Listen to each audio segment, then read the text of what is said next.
Welcome to Mohbad Education YouTube channel. This is Girija, School Assistant Bioscience, JPHS Kuravi, Mohbad District. This is 9th Biology, 3rd chapter, Animal Tissue. In the earlier class, in the earlier video, we have discussed about all the connective tissues. Those are areolar tissue, adipose tissue, bone tissue, tendon, cartilage and ligament tissues. And blood is also a special tissue, special connective tissue.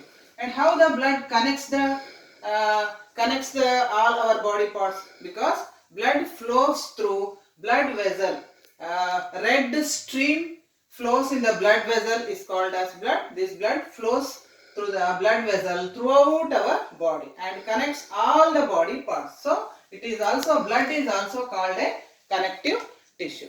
And heart pumps the blood, and heart pumps the blood 36,000 liters of blood to a distance of 20,000 kilometers in one day. It means 24 hours. So that it is a very wonderful and a very miracle thing to hear it.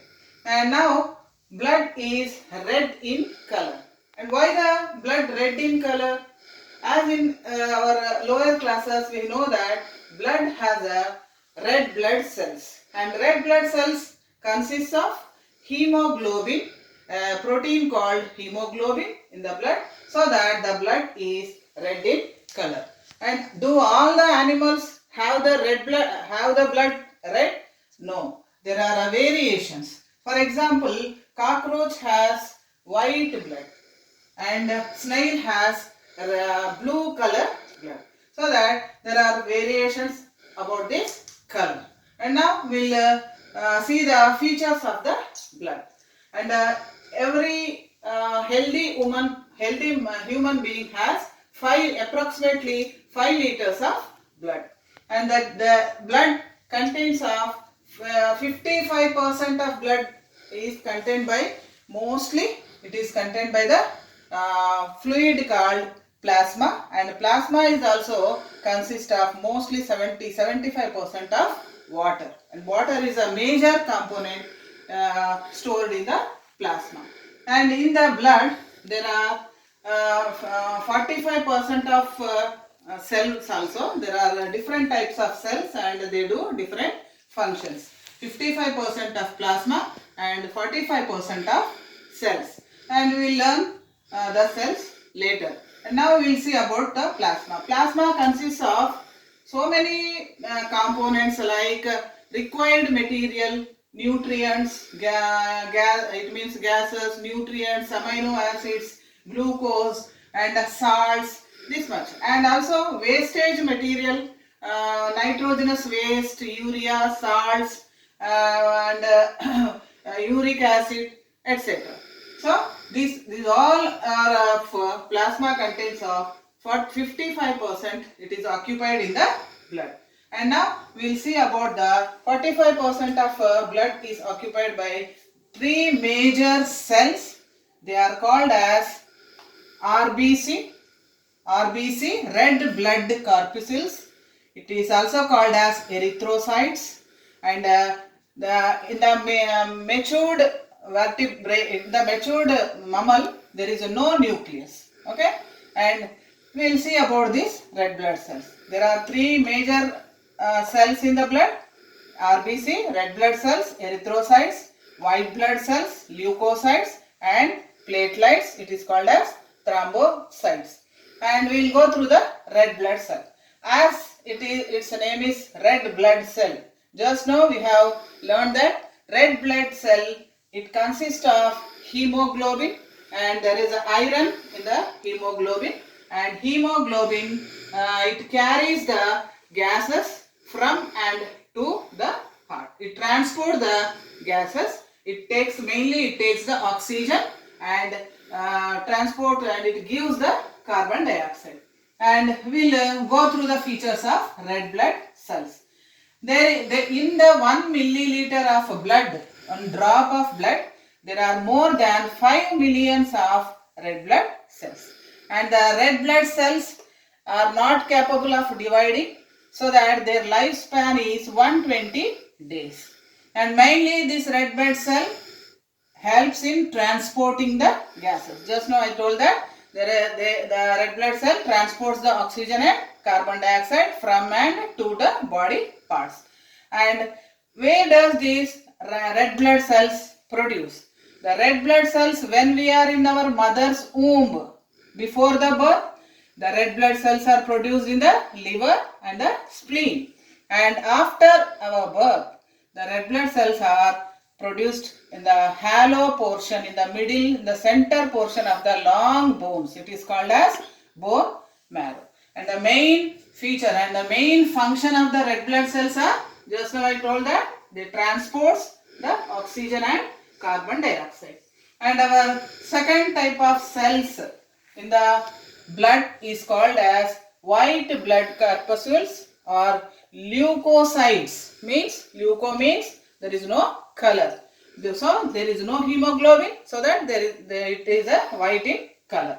And the lifespan of these leukocytes are 12 days. And what do these leukocytes do? They provide protection to our immunity, and they prevent us from foreign invades enter into our body. They attack the foreign bodies from outside from our environment. They attack the foreign bodies from outside and they defend us. It means they protect us from different types of diseases. And here again, leukocytes, according to their functions and their structures, they are divided into two. One is granulocytes. Itself, it tells us that there are granules in these cells, the white blood cells. And granulocytes, where there are no granulocytes, those cells are called as agranulocytes. And again in the granulocytes, there are three types of cells: neutrophils, basophils, eosinophils. And what are their functions? Now we will see. They are neutrophils. You see there are granules here. These are basophils. These are eosinophils. And the function of neutrophils is they are called as a microscopic policemen. It means policeman. What do the policemen do? He give the protection. He protects us from all the thieves like that. And these are the first line of defense. They attack from invading into the skin. So they are called as microscopic policemen. And the second type of granulocyte white blood cells are basophils. And basophils and these eosinophils also, they attack and destroy the microorganisms that enter into our body. And some white blood cells, they are they do the suicide. It means they give up their lives to protect us from the foreign invaders entering into our body. You see these three, neutrophils, basophils and eosinophils, these three are called as granulocytes, and the main function of these white blood cells are to protect us and provide the immunity for us. And the second white blood cells are called as agranulocytes. And agranulocytes, again they are divided into two: lymphocytes, monocytes. And what are they? Here you see, this is the lymphocyte, this is the monocytes. And what is the function of lymphocyte? Again, all these white blood cells are a policeman by a different small differences. And lymphocytes secretes, they do not go and fight, but they secretes antibodies to guard against foreign bodies. It means they do not go and attack the foreign bodies, they secrete the antibodies into the blood, and the antibodies go and fight with the foreign bodies and they kill them. And then the monocytes, here monocytes, they move like amoeba. We know that amoeba has a pseudopodia. So they move like amoeba and they go and attack the foreign. Whenever the foreign bodies invades into our body, they go and attack and they engulf those foreign body. So they cleanse the our body. So they are called as scavengers. Okay, and this is the lymphocyte and this is the monocyte. And these white blood cells, you see, they have nucleus in these cells, and red blood cells in the matured mammals, there are no nucleus in the red blood cells. And the third main cells in a blood is platelets, and platelets, they are called as thrombocytes. And what is the function of this thrombocyte? First of all, we'll go to the structure. It is in a varied structure. It is not a correct structure. They do not have nucleus also. And what is the duty of function of these platelets? In the healthy man, there are 4 to 5 lakhs of platelets, and they do not have nucleus. Whenever the blood vessel have got any wounds or injuries, these platelets go to that spot, accumulates there and secretes a fibrinogen upon it like a thread-like structures, and it held it, and it repairs it, and it avoids the losing of the blood. It means the blood clots in the blood will be clotted, and the loss of blood will be lost, and that organs or blood vessel will be cured very soon.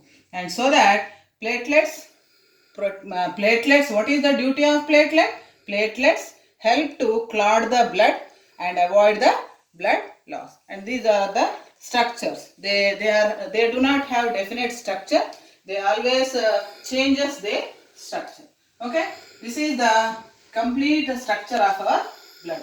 And a scientist, who is he? Carl Landsteiner. Carl Landsteiner. He found different relationships between our human beings, and he divided human beings according to the blood groups as 4. Those blood groups are A, B, AB and O. 4 types of blood groups. They are invented by Carl Landsteiner, and according to the blood groups, there are 4: A, B, AB, O, and it means there are 4 types of blood group human beings, and AB blood group can receive all the other human beings' blood. It means AB can receive other group bloods. So this AB blood group, the human human being who have AB blood group is called as universal recipient. Universal recipient, because he can receive all these A, B, AB, O blood groups. He can receive all those groups blood. And O blood group, he can donate the blood to any other A, B, AB and O. So O can donate the blood to all these blood groups, and all these which having the blood groups which having human beings. So O is called as O group blood human being. He is called as, they are called as universal donors. Universal donors. Okay. Human being, people who consist of AB, they are called as universal recipient, and people who has O group, they are called as universal donor. Okay. Carl Landsteiner is the founder of this blood groups. Okay. In the next, we have another 2 tissues. Those tissues are muscular tissue and nervous tissue. We'll go through that in the next video. Okay. Thank you.